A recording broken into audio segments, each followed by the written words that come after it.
প্রতিদিনের ন্যায় ভগবদ গীতার ক্লাসে উপস্থিত এবং ভগবদ গীতা ভগবানের মুখনিসৃত বাণী। ভগবান অর্জুনকে কুরুক্ষেত্রের যুদ্ধক্ষেত্রে এই বিষম পরিস্থিতিতে এই জ্ঞান প্রদান করেছিলেন। আর আমরা প্রতিনিয়ত এই ভগবানের মুখনিসৃত বাণী আমরা শ্রবণ করার চেষ্টা করি, পঠন করার চেষ্টা করি, এবং এর থেকে আমাদের জীবনে কিভাবে আমরা আমাদের মানব জীবনের পরম সার্থকতা বা পেতে পারি তার একটা চেষ্টা। তো আপনাদের সকলকে অনেক অনেক ধন্যবাদ। আপনারা সকলে এই ঘুমের সঙ্গে সংগ্রাম করে, বিছানার সঙ্গে সংগ্রাম করে উঠে পড়েন। আর আমি একটা আপনাদেরকে এর আগেও বলেছিলাম যে আমাদের যে কোনো জিনিস করার জন্য মানসিক দৃঢ়তার প্রয়োজন। হুম। এটাকে বলে স্ট্রং ডিটারমিনেশন বা আয়রন ডিটারমিনেশন। তো আয়রন ডিটারমিনেশনের উপরে আপনাদেরকে একটা ইনপুট আমি দিয়েছিলাম। যদিও আমার একটা হিন্দি এবং ইংরাজি দুটোতেই আমার রেকর্ডিং বানানো আছে, যে কিভাবে আমাদের লোহার মতো শক্ত মানসিকতা তৈরি করা যায়। খুব সংক্ষেপে বলছি। লোহার মতো শক্ত মানসিকতা বানানোর জন্য প্রথমে ঘুম থেকে উঠতে হবে। হ্যাঁ, আর্লি রাইজ। আগে ঘুম থেকে যে উঠাই একটা হচ্ছে জীবনের সব থেকে বড় সার্থকতা, মানে সাফল্য আর কি। যে আমরা যখন কেউ 4টে 5টায় ঘুম থেকে বিছানা ত্যাগ করা, ঘুমে জেগে যাওয়া নয়, বিছানা ত্যাগ করার ক্ষমতা, এবং অন্য কোনো অ্যাক্টিভিটির মধ্যে সম্পূর্ণভাবে নিমজ্জিত হওয়া। এমন নয় যে আমি ঘুম থেকে উঠলাম, বিছানার মধ্যে কম্বলের মধ্যেই আছি, কাত হয়ে একটু লেকচার শুনছি। No, that will not work. ওটা কাজ হবে না। আপনাকে সম্পূর্ণভাবে ওই জায়গা থেকে বিচ্ছিন্ন করে আপনাকে একটা ডিসিপ্লিনের সঙ্গে আপনাকে বসতে হবে। বসে যেন আপনি স্বয়ং ভগবানের কথা শুনছেন। ভগবান আপনার সামনে উপস্থিত আছে। একটা জিনিস জানবেন, ভগবান আমাদের সকলের সঙ্গে চলছে। একটা ছোট, আচ্ছা আগে এটা বলিনি ডিটারমিনেশন একটা। তো ডিটারমিনেশনে প্রথম হচ্ছে ঘুম থেকে ওঠা। First, get get up early, আর রাইজ আর্লি যেটা, ঠিক আছে। Win the battle of the bed, বিছানা ত্যাগ করা শিখুন তাড়াতাড়ি। 2 নম্বর হচ্ছে কঠিন কাজটি দিনের শুরুতেই করে নিন। কঠিন কাজটি দিনের শুরুতেই করে নিন, যে পরে করব পরে করব বলে রাখলে হবে না। 3 নম্বর হচ্ছে যে কাজটি নেবেন সেই কাজটি যেন প্রত্যেকটা মুহূর্তে শেষ হয়। মানে কোনো কাজ আমি ধরলাম আর এটাকে আধখানা রাস্তায় ছেড়ে দেব না, সে কাজটা আমরা সম্পন্ন করবই। হুম। তো এটা আমাদের মাথায় রাখতে হবে। তো তাহলে আমাদের কি হলো, প্রথমে হলো আমরা গেট আপ আর্লি, আর তারপরে হলো যে do the Hardest thing, do the hardest hardest thing thing at at the the beginning. Beginning of the day. আর 3 নম্বর হচ্ছে যে ফিনিশ হোয়াট ইউ স্টার্ট, যেটা তুমি শুরু করছো তুমি সেটা শেষ কর। আর 4 নম্বর হচ্ছে সেলিব্রেট এভরি উইন। এই যখন এই প্রথম 3টে কাজ করে ফেলবো তখন আমাদের প্রত্যেককে নিজেকে বলতে হবে, হ্যাঁ খুব ভালো, তুমি খুব সুন্দর কাজ করেছো, ঠিক। তো এইভাবেই আমরা এগোতে থাকবো। এটা আমার একটা রেকর্ডিং আছে, আপনারা যদি শুনবেন। এখন এখন আমরা ভগবদ গীতার ক্লাস করব, তাই বিস্তারিত যাচ্ছে না ওটা নিয়ে। খুব সুন্দর এক্সপ্লেনেশন আছে। তো আপনাদেরকে ওটা আমি বলবো। হরে হরে, হরে রাম, রাম রাম, হরে হরে। মাফ করবেন, আমি একটু ওই অন্যদিকে আবার করতে গেছিলাম। তো আমরা ভগবদ গীতার জ্ঞানের মধ্যে আমরা প্রবেশ করে আছি। আপনারা নিশ্চয়ই খুব মন দিয়ে প্রতিদিন আপনারা পঠন করেন, শ্রবণ করেন, এবং আপনারা এগুলোকে প্র্যাকটিসে আনার চেষ্টা করছেন। তাহলে আমাদের প্রত্যেকটা মুহূর্তে প্রত্যেকটা অ্যাকশন যেগুলো করব সিরিয়াসলি করব। এই 4টে পর্যায়ে মাথায় রাখবেন। প্রথমে আর্লি রাইজ করতে হবে, তাড়াতাড়ি ঘুম থেকে উঠতে হবে। 2 নম্বর, দিনে কঠিন কাজটা প্রথমের দিকেই করে নিতে হবে, পরের জন্য রাখবো না। আর 3 নম্বর, যে কাজটা শুরু করব সেটা যেন আমি শেষ করতে পারি। আর চতুর্থ কাজ হচ্ছে, প্রত্যেকটা যখন আমরা জিতে যাব, প্রত্যেকটা কাজ যখন সম্পন্ন হবে তখন নিজেকেই সাবাসি দিতে হবে এই ভেবে, বলে যে ইয়েস তুমি এই কাজটি করতে পেরেছো। তাতে কি হবে, আমাদের ব্রেনের মাসেলগুলো অ্যাকসেপ্ট করতে শিখবে। হ্যাঁ, তখন তার কি হবে, পরবর্তী যখন সিলেকশন আসবে তখন আবার এই ধরনের ভাবেই মনকে শক্ত করে কাজ নিয়ে এগোবে। তো এটার জন্য একটা রেকর্ডিং আছে 17-18 মিনিটের মধ্যে।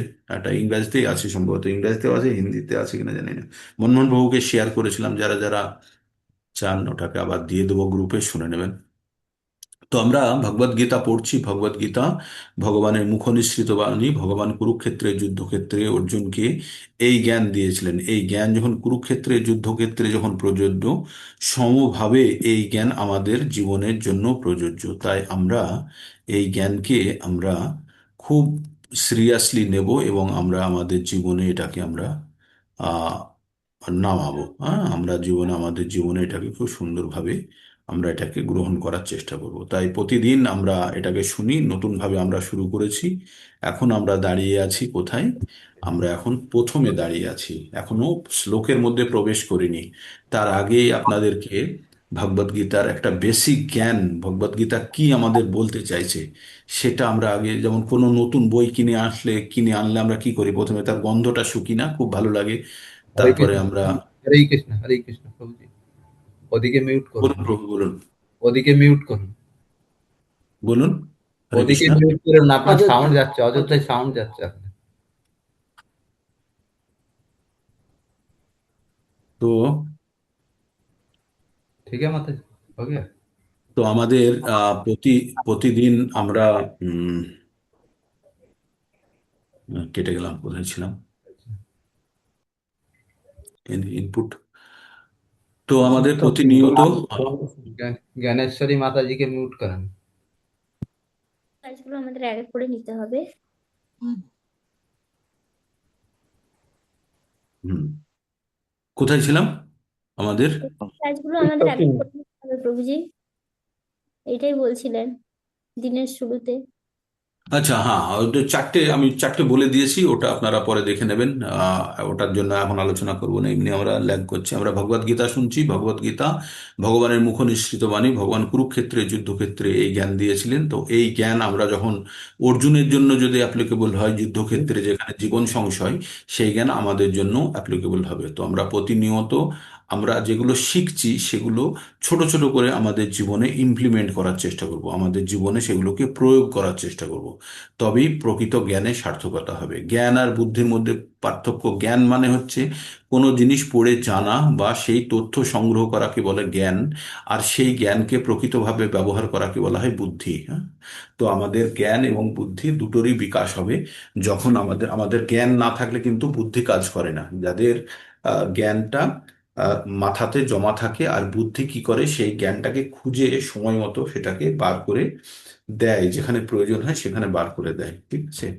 তো এইভাবে আমরা ভগবদ গীতার জ্ঞান অর্জন করছি। আমরা ভগবদ গীতার শুরুতেই আমরা যখন কোনো নতুন বই কিনে আনি, বা বাড়িতে আমরা ছোটবেলায় অভ্যাস ছিল না, নতুন বই নতুন পেন আনলে আমরা কি করতাম? একটু গন্ধ শুকে দেখা মতো, হ্যাঁ, আর তারপরে কি আছে আগে পিছে ঘুরিয়ে। তো বইটার প্রথমে আমরা সূচিপত্র খুলে নিতাম, তাই না, যে কোথায় কি আছে একটু দেখি। র্যান্ডামলি পাতা খুলতাম, খুলে দেখতাম কি আছে না। তো তেমনই আমরা প্রথমের দিকে, এখন আমরা একটা জায়গাতে আপনাদের কালকে বলেছিলাম যে আমাদের কি, কোন জায়গাটা আমাদের বিশেষ গুরুত্ব দিতে হবে, যে ভগবদ গীতা পড়ার সময় আমাদের একটা জিনিস মাথায় রাখতে হবে, যে ভগবদ গীতা শ্রদ্ধা সহকারে, শ্রদ্ধা সহকারে আমাদের পঠন করতে হবে। ভগবদ গীতাতে আমাদের যে বিষয়বস্তুটা এখানে দেওয়া আছে, সেখানে আমাদের সবসময় মাথায় রাখতে হবে যে আমরা ভগবানকে অন্তত থিওরিটিক্যালি, হ্যাঁ, এখানে আমরা বলেছিলাম ভগবদ গীতাকে এই, তাই ভক্তির ভাবে গ্রহণ করতে হয়। শ্রীকৃষ্ণ কখনোই আমাদের সমকক্ষ বলে মনে করা উচিত নয়। শ্রীকৃষ্ণকে একজন সাধারণ ব্যক্তি বলে মনে করা উচিত নয়। শ্রীকৃষ্ণ স্বয়ং পরমেশ্বর, ইভেন এমনকি তাকে একজন মহাপুরুষ বলেও মনে করা উচিত নয়। শ্রীকৃষ্ণ স্বয়ং পরমেশ্বর ভগবান। সুতরাং ভগবদ গীতার বিবৃতি অনুসারে কিংবা অর্জুনের অভিব্যক্তি অনুসারে যিনি ভগবদ গীতা বুঝতে চেষ্টা করেছেন, তাকে শ্রীকৃষ্ণ যে পরমেশ্বর ভগবান তা অন্তত তত্ত্বগতভাবে মেনে নিতে হবে। সেই রকম বিনম্র মনোভাব অবলম্বন করলে ভগবদ গীতা উপলব্ধি করা সম্ভব। শ্রদ্ধাবান শ্রদ্ধাবনত চিত্তে ভগবদ গীতা না পড়লে তা বুঝতে পারা খুব কঠিন। কারণ ভগবদ গীতা যখনই আমরা অ্যাপ্রোচ করব, তখনই আমাদের মনের মধ্যে শ্রদ্ধা নিয়ে ভগবদ গীতার দিকে এগোতে হবে। চ্যালেঞ্জিং অ্যাটিটিউডে নয়, কি আছে দেখি, না, এখানে শ্রদ্ধা সহকারে আমাদের অ্যাপ্রোচ করতে হবে বা আমাদের অনুসরণ করতে হবে। আর ভগবদ গীতা শ্রদ্ধাবন চিত্তে, ভগবদ গীতা না পড়লে তা বুঝতে পারা খুব কঠিন। কারণ এই শাস্ত্রটি চিরকালই বিপুল রহস্য আবৃত। মানে এর মধ্যে যে রহস্যটা আছে সেটা কিছুতেই বোঝা যাবে না। এটা হচ্ছে ভগবদ গীতার কন্ডিশন। আমি আপনাদের 4টে প্রশ্ন দিয়েছিলাম, আর তার সঙ্গে একটা কালকে রেকর্ডিংও দিয়েছিলাম। রেকর্ডিংটা হয়তো আপনারা শুনেছেন অনেকেই। আমি দেখলাম ফট করে ভিউ বেড়ে গেল রেকর্ডিংটার। তো আপনারা নিশ্চয়ই শুনেছেন। 4টে প্রশ্ন আপনারা সামনের সপ্তাহের জন্য প্রস্তুত করবেন, রবিবারের জন্য। আর এই প্রশ্নগুলো শুধু আহ, পড়া বলার জন্য নয়, এগুলোকে উপলব্ধি করার চেষ্টা করবে না, এগুলোকে উপলব্ধি করার চেষ্টা। উপলব্ধি মানে হচ্ছে যখন আমরা কোনো সিদ্ধান্তকে নিজের উপরে বসিয়ে দিই, দিয়ে নিজের মধ্যে যে রিয়াকশনটা আসে সেটাকেই উপলব্ধি বলে। সেইটা একবার বোঝার চেষ্টা করবেন নিজে নিজে। আমি কে, যখন আপনি ভাববেন তখন আপনি নিজেকে, শরীর আর আত্মাকে দুটোকে আলাদা করে দেখার চেষ্টা করতে হবে। তারপরে যখনই আপনি আত্মাকে বুঝতে পারবেন যে আমি আমার শরীরের থেকে আলাদা। আপনাকে আপনার শরীর থেকে আলাদা ভাবতে গেলে আপনার অন্যের শরীরকে দেখেন, আর আপনার মধ্যে পার্থক্য যেটা বুঝতে পাচ্ছেন, অন্যের শরীরের সঙ্গে আপনার যে পার্থক্য, তেমনই নিজের শরীরের সঙ্গে আত্মার সঙ্গে নিজের শরীরের পার্থক্যটা খুঁজতে হবে। তারপরে আমি কোথা থেকে এসেছি আপনারা পড়েছেন নিশ্চয়ই। আমাদের ইচ্ছা পূর্তির জন্য আমরা জন্মগ্রহণ করেছি। কোন ইচ্ছা? পূর্ববর্তী জীবনের ইচ্ছা, কর্মফল সমস্ত মিলিয়ে আছে। কেন কষ্ট পাচ্ছি? আমাদের যখনই আমরা আমাদের অপূর্ণ ইচ্ছাগুলি পূরণ করার জন্য যাই, তখন ওই ইচ্ছাটা তো পূরণ হয়, কিন্তু তার আনুষঙ্গিক ওই ইচ্ছা পূরণের জন্য যে সমস্ত কর্মকাণ্ড করা আছে আগেকার, তার যে পাপ বা পুণ্য, সেটি আমাদের প্রারব্ধ রূপে চলে আসে। আমাদের 3 ধরনের পাপ বা পুণ্য থাকে, জানুন, শুনে নিন। একটা হচ্ছে দুখানা ড্রাম রাখা আছে ভগবানের কাছে। মানে এইভাবে ভাবুন, দুটো ড্রাম রাখা আছে, একটাতে রাখা আছে পাপ আর একটাতে রাখা আছে পুণ্য।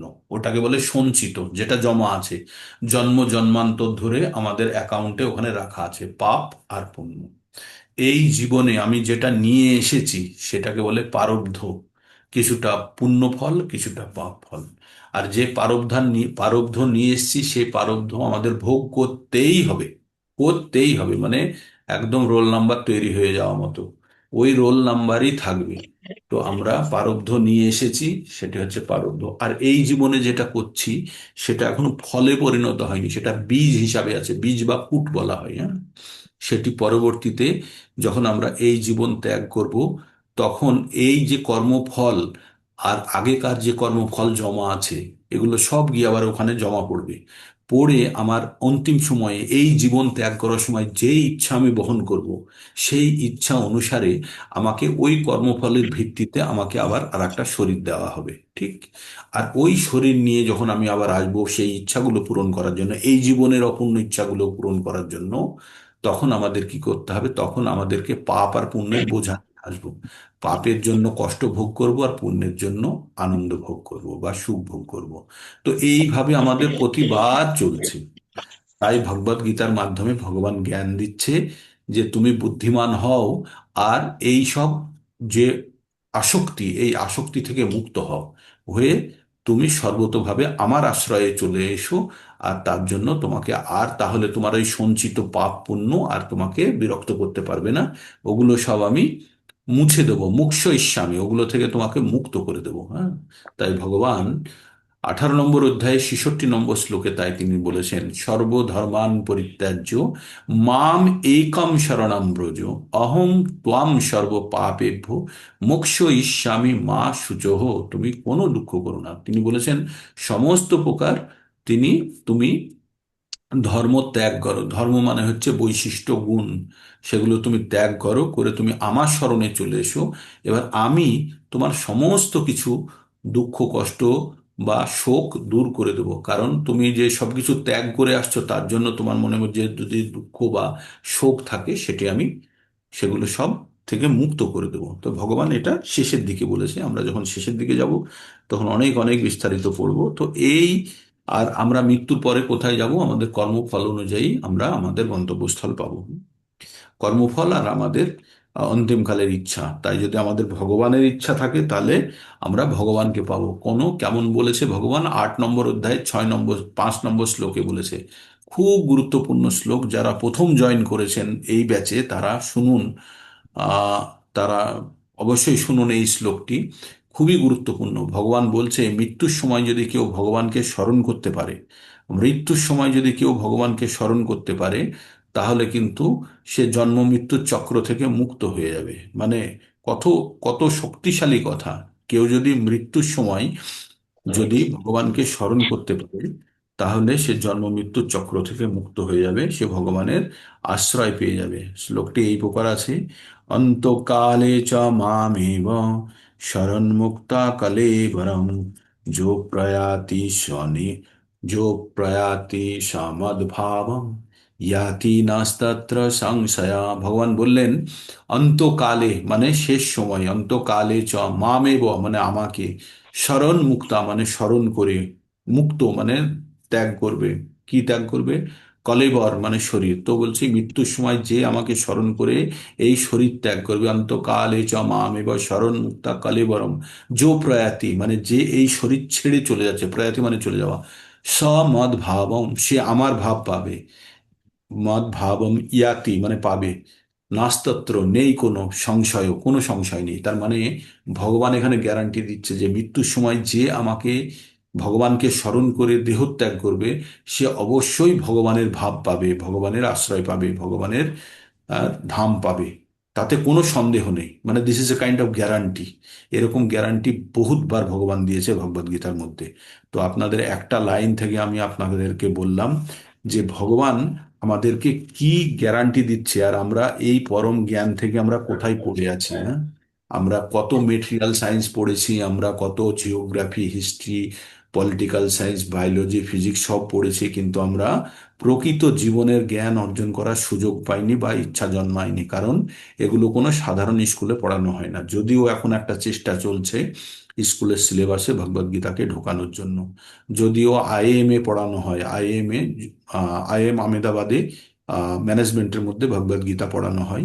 সেখানে ম্যানেজমেন্টের পার্ট হিসাবে অক্সফোর্ডের রিলিজিয়াস স্টাডিজের মধ্যে ভগবদ্গীতাকে খুব সুন্দরভাবে দেওয়া আছে, সেটা ব্রিটেনে পড়ানো হয়। তো বিভিন্ন জায়গাতে শুরু হয়ে গেছে, এবং আমাদের দেশেও হয়তো সিলেবাসের মধ্যে বেসিক ভগবদ্গীতার জ্ঞান বাচ্চাদের মধ্যে প্রবেশ করানোর চেষ্টা করানো হবে। তো আপনারা যারা প্রথম, যারা আগে শুনেছেন তারা তো শুনেছেন, যারা প্রথম জয়েন করলেন তারা এই শ্লোকটি শুনুন। 8.5 মাথায় রাখবেন যে আমাদের জীবনের লক্ষ্যও তাই, মৃত্যুর সময় ভগবানকে স্মরণ করতে পারা, যার দ্বারা আমরা এই জন্ম মৃত্যু বা আমরা এই কষ্টের সমস্ত প্রকার জীবন থেকে শুধু এই জীবন না, আগামী যত জীবন আসছে আমাদের সব থেকে মুক্ত হয়ে যাব। তাহলে আপনারা ভাবতে পারেন যে পরীক্ষা শেষ হয়ে গেলে পড়াশোনা না থাকলে কি করব। হুম। প্রচুর কাজ আছে, আপনাদের সেগুলো সম্বন্ধেও বিস্তারিত আলোচনা করব, যেগুলো আমাদের মৃত্যুর পরে এই শরীরে যে আনন্দ ভোগ করছি এই আনন্দগুলো সব মিথ্যে, এগুলো এগুলো সব ফেক, এগুলো একটু পরেই আপনারা সব জানতে পারবেন। এগুলো ভৌতিক, এগুলো আমরা মায়ার দ্বারা আচ্ছন্ন হয়ে এগুলো সব করছি। প্রথম প্রথম এইসব কথাগুলো আপনাদের খুব কষ্ট দিতে পারে, কিন্তু গভীরে যখন আমরা প্রবেশ করব, ভগবদ গীতার প্রকৃত জ্ঞান অর্জন করব, তখন আমরা আরো ডিটেলস এগুলো জানবো। তো ভগবান মানব জীবনের অর্জুন ছিলেন শ্রীকৃষ্ণের সহচর এবং তিনি সমস্ত অজ্ঞতার অতীত। কিন্তু ভগবানের ইচ্ছা অনুসারে কুরুক্ষেত্রে যুদ্ধক্ষেত্রের রণাঙ্গনে তিনি সাময়িকভাবে মোহাচ্ছন্ন হয়ে পড়েন, যাতে তিনি জীবনের সমস্যা সম্বন্ধে শ্রীকৃষ্ণের কাছে প্রশ্ন করতে পারেন। তার মধ্যে ভগবান আগামী দিনের মানুষের মঙ্গলের জন্য জীবনের পরিকল্পনা সম্বন্ধে বুঝিয়ে বলেন। তখন মানুষের সেইভাবে জীবনযাপন করতে হয়।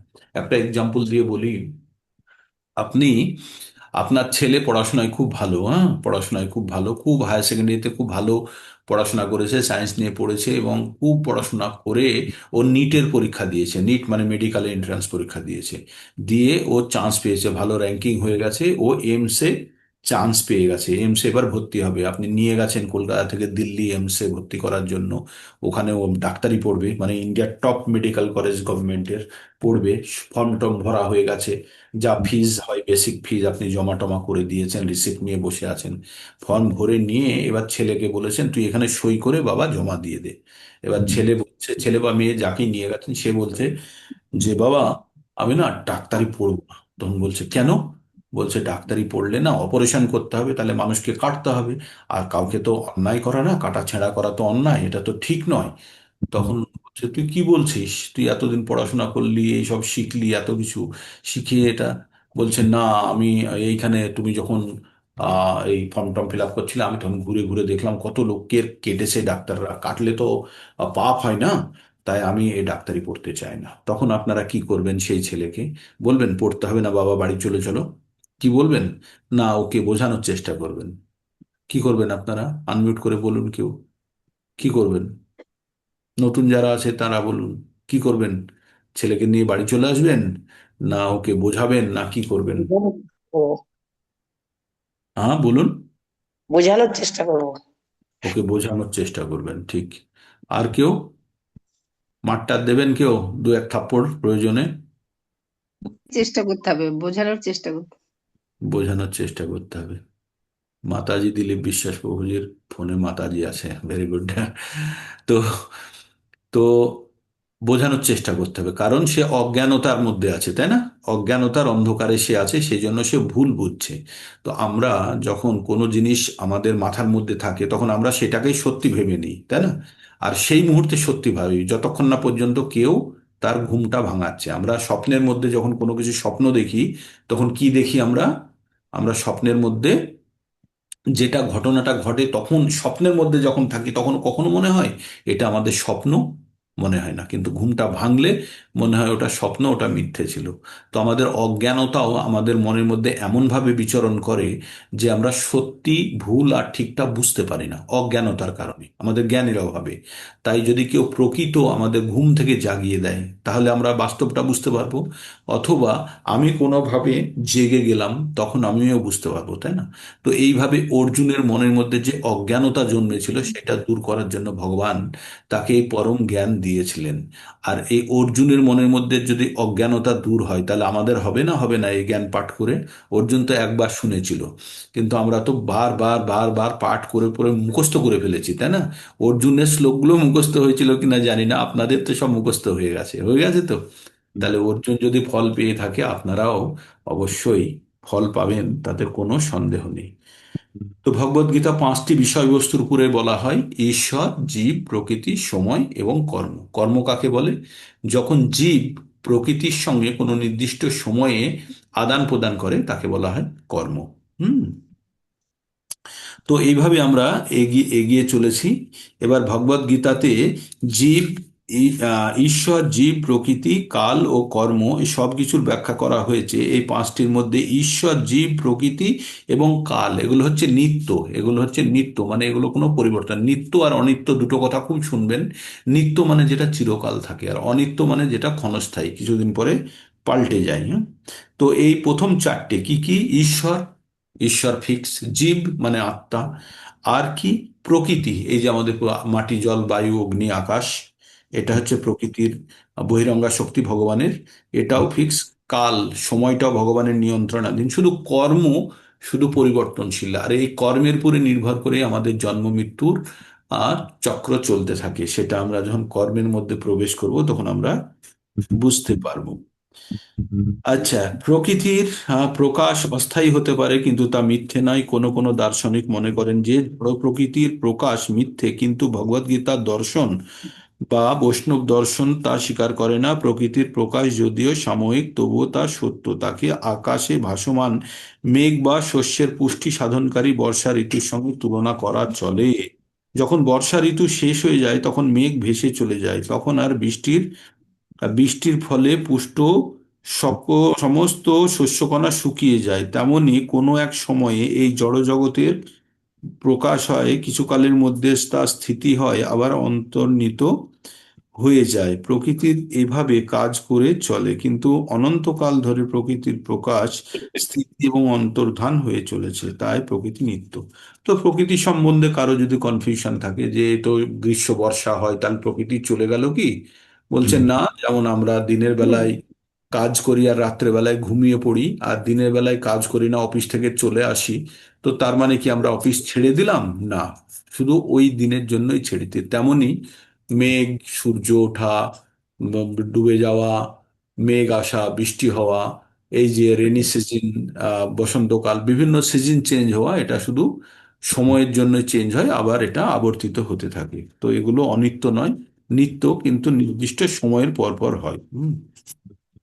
ঈশ্বর হচ্ছেন ঈশ্বর হচ্ছেন পরম চেতনা, ঈশ্বরের অপরিহার্য অঙ্গ হওয়ার ফলে জীব চেতন।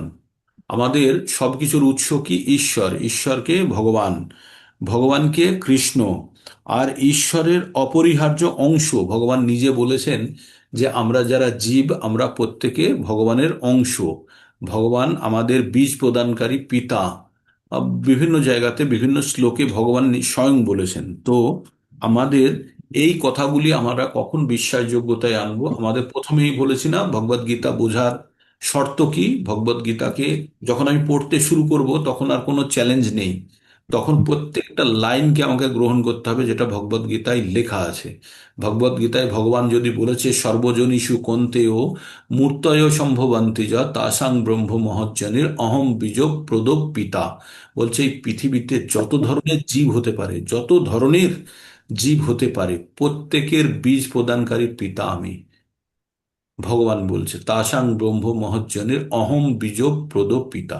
14 নম্বর অধ্যায়ে আমরা এটা পড়বো। তাছাড়া আরো আছে, আর বীজ অহম সর্বভূতানাং বিদ্ধি পার্থ সনাতনম। তুমি জানবে প্রত্যেকটা যে প্রাণী তাদের মধ্যে যে জন্ম হওয়ার যে বীজ সেটা হচ্ছে আমি, সেটাও ভগবান বলেছেন। হ্যাঁ, তো এইভাবে ভগবান বিভিন্ন জায়গায় ভগবানের উৎকর্ষতা সম্বন্ধে বলেছেন। তো প্রকৃতি আর জীব এবং ঈশ্বরের মধ্যে পার্থক্য আমরা পরবর্তীতে জানবো। জীব এবং ঈশ্বর দুটোই এক। হ্যাঁ, শুনে আপনাদের মাথা খারাপ হয়ে যাবে, জীব আবার ঈশ্বর এক কি করে হলো? আবার ভিন্ন, মানে দুটো কথা আছে, একই আবার ভিন্ন। একই কি গুণগতভাবে এক, আর ভিন্ন কি সাইজগতভাবে। আপনি যদি সমুদ্রের জল তুলে নিয়ে আসেন, আহ, একটা হোমিওপ্যাথি শিশিতে করে ছোট একটু জল তুলে আনলেন, ওই জল আর সমুদ্রের জলের মধ্যে গুণগত কোনো পরিবর্তন হবে? এটাও সল্টি হবে, ওটাও সল্টি হবে, হবে তো? Hydrogen oxygen ratio, salt content, সবগুলো রেশিও কিন্তু দুজনের একই হবে। কিন্তু এই দুটো জলের পরিমাণ আলাদা, সেই জন্য বাহ্যিক গুণেরও পরিবর্তন হয়ে যায়। যেমন ওই জলে সমুদ্রে আপনার জাহাজ চলতে পারে, শিপ চলতে পারে, ওখানে জল বাষ্প হয়ে ওখান থেকে মেঘ তৈরি করতে পারে, ওখানে ঝড় বৃষ্টি তুফান সব আসতে পারে, কিন্তু আপনার হোমিওপ্যাথি শেষিতে অবস্থিত জলে কিছুই হবে না। হবে? কিছুই হবে না। কিন্তু দুজনের গুণগত মান এক। তাই আমরা ঈশ্বর যদি সমুদ্র হয়, তাহলে আমরা কিন্তু ওই হোমিওপ্যাথি শিশিতে থাকা এক বিন্দু জলের সমান। মানে আমাদের গুণগতভাবে এক, আর আমরা সাইজগতভাবে আলাদা। হ্যাঁ, আমাদের আকারগতভাবে আমরা আলাদা। তাই ভগবান সমস্ত জগতের মালিক, আর আমরা একটা সংসারের মালিক, বা আমাদের শুধু শরীরের মালিক হওয়ার আমরা চেষ্টা করি। কিন্তু প্রবণতা সেই একই। সেই জন্য ভগবানের যে যে প্রবণতা আছে, সেই প্রবণতাগুলো আমাদের মধ্যে আংশিকভাবে বর্তমান, আর ওই প্রবণতাগুলোই আমাদের এই জড় জগতে বন্ধনের মূল কারণ। হুম।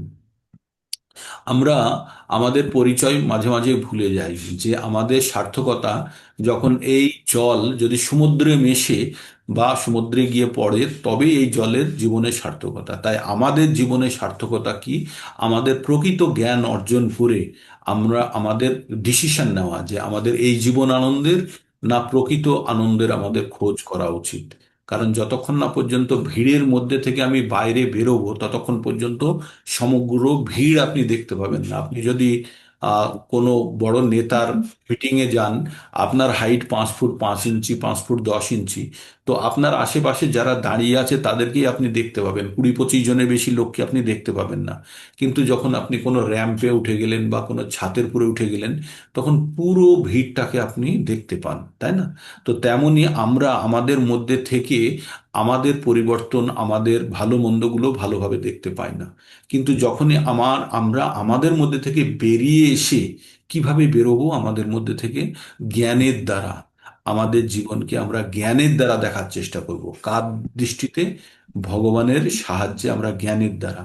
যেমন অফিসে কোনো কাজ হচ্ছে, কম্পিউটার চলছে, মনে করুন আমি কম্পিউটারের এক্সপার্ট, ভাবুন কথার কথা বলছি।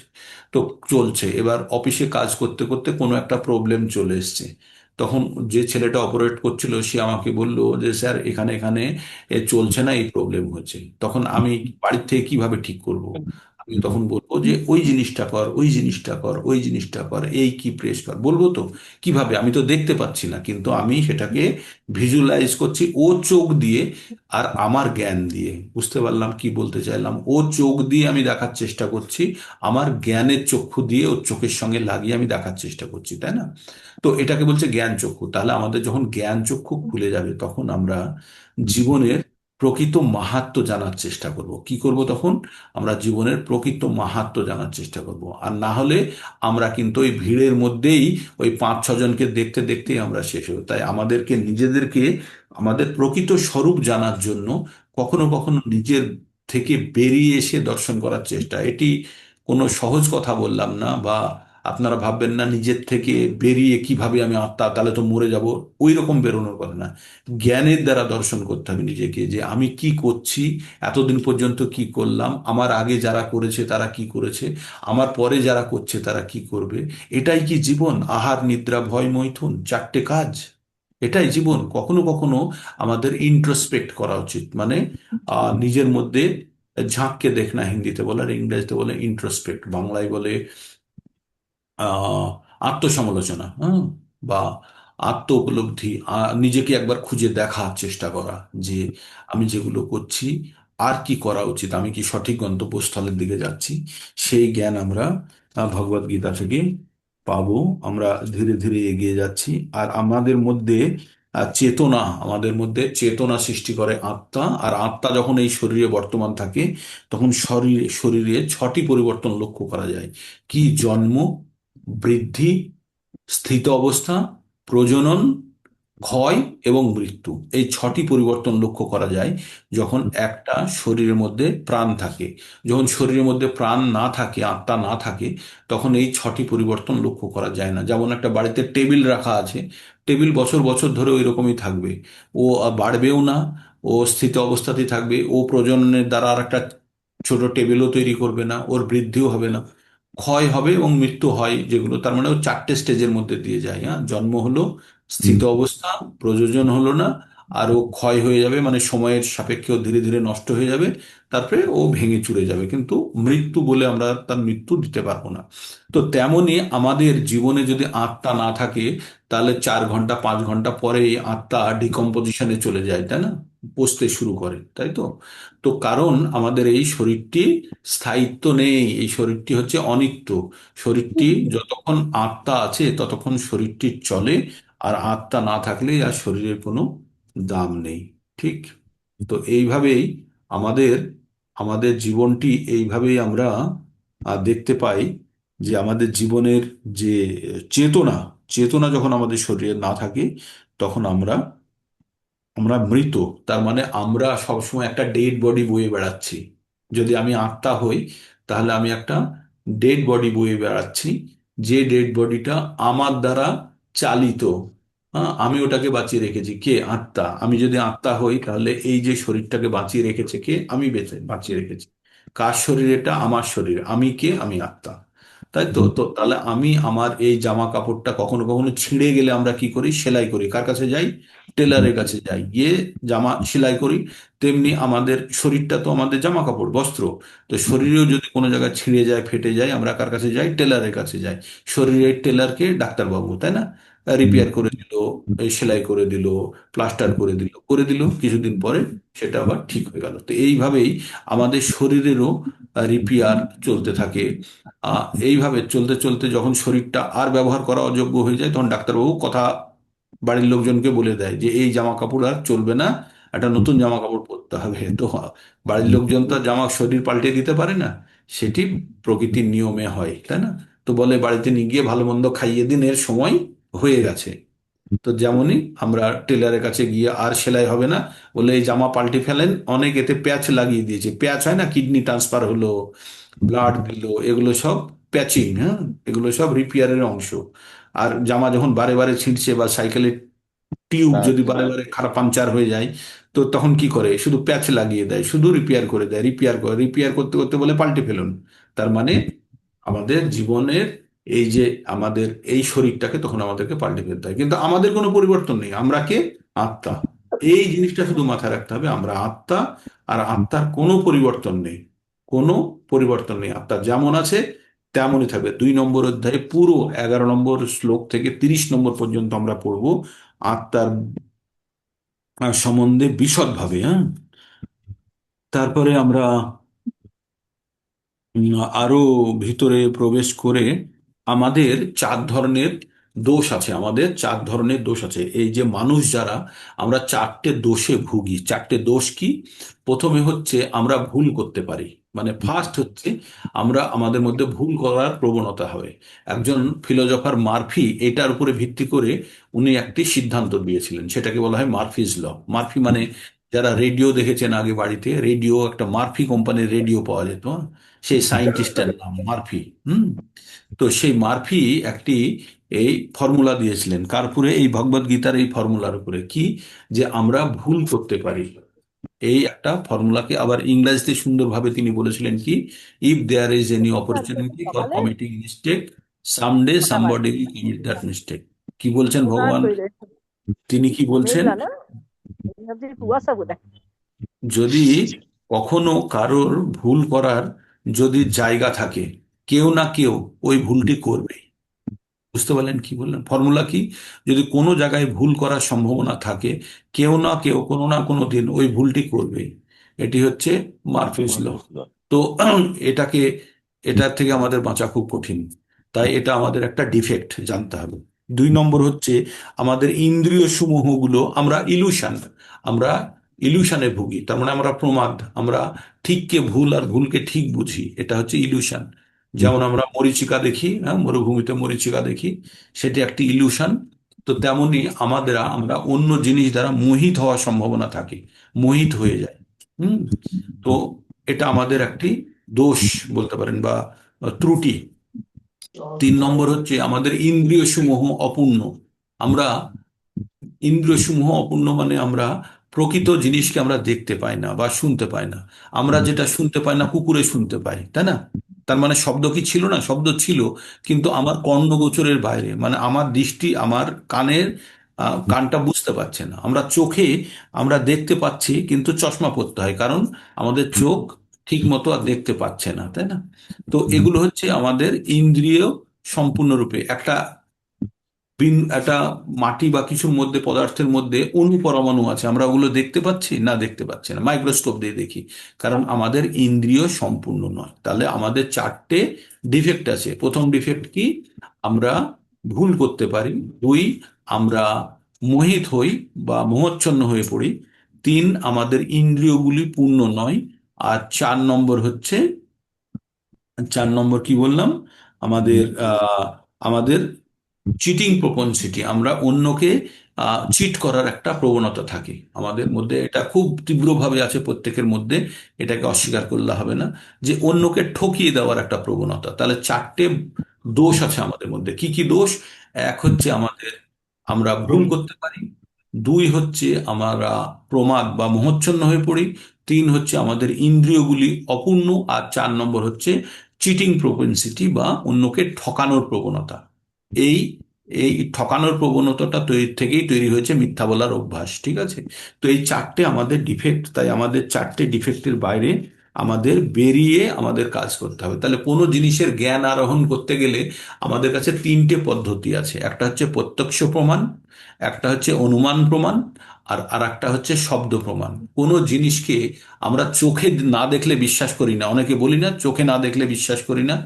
তো চোখে না দেখলে বিশ্বাস করে না, সেটাকে যদি আপনি ভাবেন, তাহলে আপনি আকাশে একটা প্লেন উড়ে যাচ্ছে ছোট, যখন নিচ থেকে দেখছেন তখন কত বড়, যখন অনেক উপরে চলে যায় তখন 1 ফুট 2 ফুট সাইজ দেখায়। তখন কেউ যদি বলে, যে প্লেনে চড়েছে সে যদি বলে ওর মধ্যে 140 জন, 160 জন, 180 জন লোক বসে আছে, আর একজন যে জীবনে প্লেন দেখেনি, সে বিশ্বাস করবে? কারণ সে তো বলছে যে এইটুকু জায়গার মধ্যে একটা মানুষেরই বসার জায়গা হবে না, মানুষ কি করে বসে যাবে অত বড় জিনিস? আর সে যদি বলে একটা প্লেনের মধ্যে 3টে ট্রাক ঢুকতে যেতে পারে, এত বড় প্লেন, দেখলে বুঝতে পারবি তুই, তখন বলে ধর মিথ্যা কথা। কারণ তার দৃষ্টি দিয়ে যে যতখানি জেনেছে তাই দিয়ে সে বিচার করছে, তাই না? তো এটি আমাদের সিইং ইজ বিলিভিং যারা বলে, সেটাতে এখানে প্রামাণ্য হয় না, কারণ আমরা কখনো কখনো ভুল দেখি।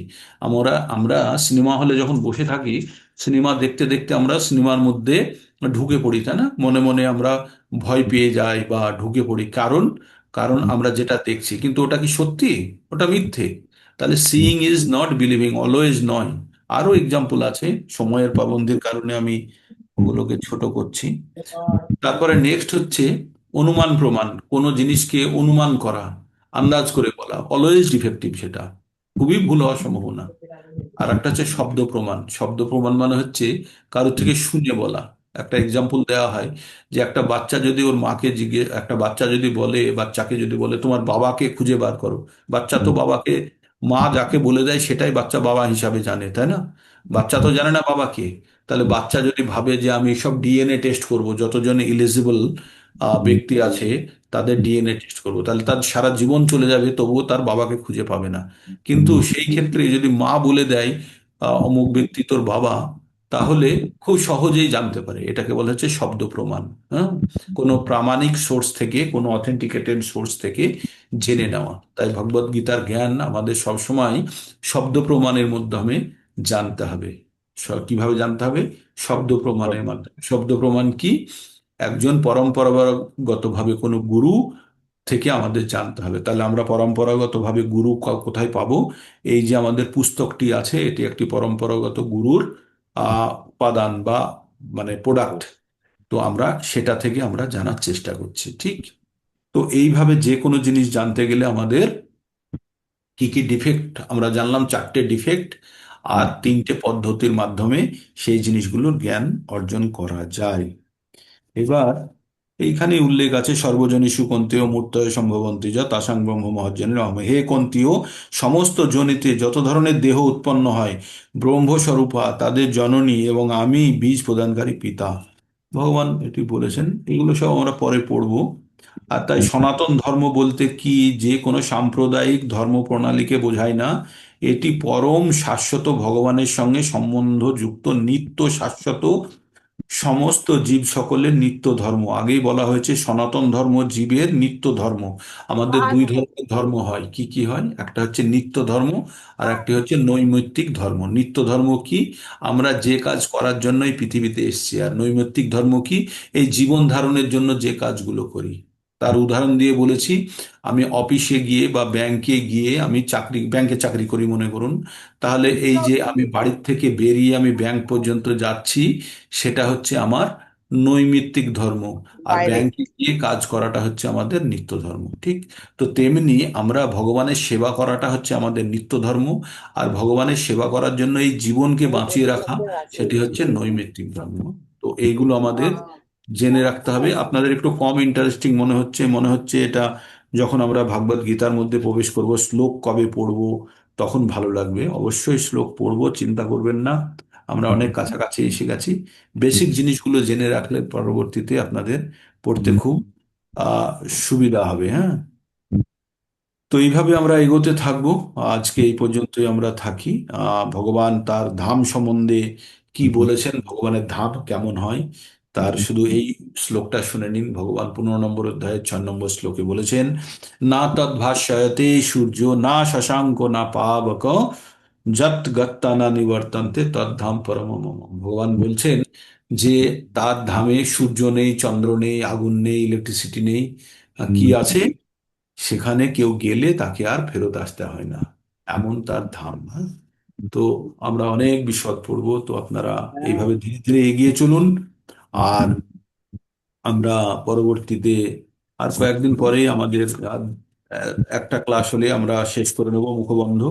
তারপরে আমরা শ্লোকের মধ্যে প্রবেশ করব 1 নম্বর অধ্যায়ে, ঠিক? এগুলো কেন বলছি? কারণ আমাদের এই জিনিসগুলো জানা খুব প্রয়োজন। কেন ভগবদ গীতা পড়ছি আর ভগবদ গীতা থেকে আমরা কি পড়বো প্রথমের দিকে, এটা জানা প্রয়োজন। হরে কৃষ্ণ কৃষ্ণ কৃষ্ণ হরে হরে, হরে রাম রাম রাম হরে হরে। আপনাদের এবার শ্রী মুখমণ্ডল দেখানোর জন্য ক্যামেরা অন করুন, যারা যারা অ্যাটেন্ডেন্স দিতে চান। বললে এক সময় 32 জন ছিল দেখলাম, এখন 31 জন। ঠিক আছে, শীতের সময়, গরম পড়লে হয়তো বাড়বে এই আশায় থাকি যে 33 হয়েছিল প্রভু, 33 হ্যাঁ, হয়েছিল। ঠিক 33 আছে। আমি তো মনে করছি। কিন্তু যারা পঞ্চাশ দেখেছে তাদের কাছে 33 সবসময় কম মনে হয়, তাই না? ও, এক গরম সময় পড়েছে। 42 45 দেখেছে। ঠিক আছে, ধীরে ধীরে বাড়লেই ভালো। আমি একটা স্ন্যাপ নিয়ে নিচ্ছি। হরে কৃষ্ণ, স্মাইল করুন যারা যারা দিতে চান। ওকে, ডান। আনন্দ প্রভু তো চাপাই পড়ে গেলেন হাতের প্রণামে। এটা চাপাই পড়ে গেল। আর কারো কোনো প্রশ্ন থাকলে উপস্থাপন করতে পারেন, কোনো জায়গাতে বুঝতে অসুবিধা হলে, বা কোনো জায়গাতে আজকে সুনির্মল ভট্টাচার্য প্রভুজিকে দেখছি, প্রথমবার প্রভু এসছেন। আর উষা মজুমদার প্রভুজি মাতাজি দেখতে পাচ্ছি। হ্যাঁ, বলুন। প্রভুজি এই যখন আপনি এটা পড়েন তখন হুম। কত দূর পড়লেন একটু পৃষ্ঠাটা যদি বলেন না, তাহলে আমরা মানে দেখতে আচ্ছা। দেখতেও। ঠিক ঠিক ঠিক। আমি মোটামুটি আপনারা যাদের কাছে, আপনাদের কাছে এই বইটি কিন্তু যথাযথ না থাকলে এই কন্টেন্ট গুলো পাবেন না। বিভিন্ন জনের কাছে বিভিন্ন রকম 14 নম্বর গ্রন্থ পৃষ্ঠা আছে। করছিল আর কি। আচ্ছা, আপনি এরা পড়বেন 24 নম্বর, 24 নম্বর, 24-25 পর্যন্ত পড়ে ফেলবেন। হ্যাঁ, 24 নম্বর পাতা পর্যন্ত পড়ে ফেলবেন, গল্পের রূপে দেওয়া আছে। 5 থেকে 24 নম্বর পাতা পড়বে না, দুটো ক্লাসে 5 থেকে 24 নম্বর পাতা পর্যন্ত। এ- এ- এটা এটা এটা ভগবত যথাযথতেই শুধু ম্যাচ করবে, যাদের কাছে অন্য গ্রন্থ আছে তাদের সঙ্গে ম্যাচ করবে না, সেই জন্যই বলিনি। শ্লোকাতে না, যখন আমার কাছে যাবেন। যথাযথই। না আচ্ছা, ঠিক প্রভুজি, আছে, আমার তাহলে কাছে চব্বিশ যথাযথই চব্বিশ আছে। 24-25 পর্যন্ত পড়ুন, 24-25 পর্যন্ত পড়ুন, 25 নম্বর পাতা পর্যন্ত পড়ুন, এমনি রিডিং পড়ে যান। কোনো চাপ নেবেন না যে মুখস্থ করতেই হবে, বুঝতেই হবে, বোঝার দরকার নেই, বুঝে যাবেন আপনি। এখানে ভগবানের কৃপা লাগছে, আপনাদের উপরে সব কৃপা ভগবানের বসছে। পড়তে পড়তেই অটোমেটিক জ্ঞান প্রবেশ করবে। ঠিক আছে। জয় জয় রাধে গোবিন্দ। রাধে গোবিন্দ, হরে কৃষ্ণ। খুব ভালো, আপনাদের সিরিয়াসনেস দেখে আমার খুব ভালো লাগছে। তো আর কারো কিছু বলার আছে? উমা মাতাজি অনেকদিন পরে জয়েন করেছেন। তো আর কারো কিছু বলার নেই, তাহলে আমরা শেষ করবো এখানে। বুঝতে অসুবিধা হচ্ছে না তো? আপনারা কালকে রেকর্ডিংটা শুনবেন, যারা শোনেননি কালকে রেকর্ডিংটা, আমি শুনেছি, ঠিক ছিল। ওখানে কনসলিডেটেড ভাবে অনেক বোঝানো ছিল। কালকে রেকর্ডিংটা শুনবেন। আর আমি কেন ভক্তি করব ওটাও অনেকে শুনেছেন দেখলাম কালকে। ভক্তি করব ওটা কালকে আমি গ্রুপে দিয়েছিলাম। ওই ওটা 4টে অনেক প্রশ্নের গ্রুপে উত্তর প্রস্তুত করবেন। হ্যাঁ, বলুন। ওটা অনেক গ্রুপে পাঠানো হয়ে গেছে ওটাকে। পাঠিয়েছেন শুনুক না, না সেই জন্যই ফট করে রাইজ করে গেছে, আমি হ্যাঁ, দেখলাম। শুনুক না শুনুক সবার কানে যাতে না যায় না, সেটা। খুলেছে খুলেছে, আমি দেখলাম 1 ঘন্টার মধ্যে প্রায় 60টা মতো, মানে 3 ঘন্টার মধ্যে 60টা মতো ভিউ হয়ে গেছিল। আমি এটা রিয়ালাইজ হ্যাঁ, করলাম যে অন্য কোনো গ্রুপে ওটা পৌঁছে গেছে, সেই জন্য। ঠিক আমিও আছে। অনেকজনকে পাঠিয়েছি প্রভুজি। ঠিক আছে, শুনুক। যদি তাদের কোনো পরিবর্তন হয় তাহলে আমাদের জীবন সার্থক হবে। হুম। অনেকে ঠিক। বলছে সময় পাচ্ছি না, রেকর্ডিং পাঠা, রেকর্ডিং পাঠা, ওই জন্য হ্যাঁ, পাঠিয়েছি। তাদেরকে তাদেরকে সাবস্ক্রাইব করে যেতে বলুন, অটোমেটিক তাদের কাছে লোড করলেই তাদের কাছে ইনফরমেশন পৌঁছে বলছে যাবে। অত ভোরে উঠতে পারি না, রাত্রিরে শোয়া, রেকর্ডিং পাঠা। আমি পাঠাই, রোজেরটা মোটামুটি পাঠাবার চেষ্টা করি। ঠিক আছে, ঠিক আছে, পাঠান। হরে কৃষ্ণ। আর যারা যারা সাবস্ক্রাইব করেননি তারা সাবস্ক্রাইব করে দিন, তাহলে আপনাদের কাছে ডাইরেক্ট আপনাদের কাছে ইনপুটটা চলে যাবে, মানে ভিডিও লোড করলেই আপনাদের কাছে চলে যাবে। একটা সাবস্ক্রাইব বলে একটা অপশন থাকবে, সেখানে মেরে দেবেন, তাহলে আমি 144 জন আছে, 144 জনের কাছে লোড করলেই সঙ্গে সঙ্গে চলে যায়। হ্যাঁ, আপনারা ইউটিউব খুললেই পেয়ে যাবেন, সঙ্গে সঙ্গে আপনাদের সামনেই অ্যাপিয়ার করবে। তো আজ এখানে বিরাম নিচ্ছি, আবার কালকে সকাল সকাল। হরে কৃষ্ণ। এখন একটু কম বলে দিন ইন্টারেস্টিং প্রভু, লাগলেও আপনারা ধরে থাকুন। হ্যাঁ, প্রভু আপনি এটা বলে দিন, ইউটিউবে ইউটিউবে কি নামে সার্চ করবে আপনাকে? Link link. জগদীশ গোবিন্দ দাস। জগদীশ আচ্ছা, না গোবিন্দ লিখে দাস। দেন। হ্যাঁ হ্যাঁ, হ্যাঁ সেটা তো সবাই জানবে। হ্যাঁ, হ্যাঁ, সেটা জগদীশ সবাই গোবিন্দ। জানলে সুবিধা আর কি। ঠিক আছে, জগদীশ গোবিন্দ দাস নামে সার্চ করলে পেয়ে যাবে। ঠিক আছে, ওকে, হরে কৃষ্ণ।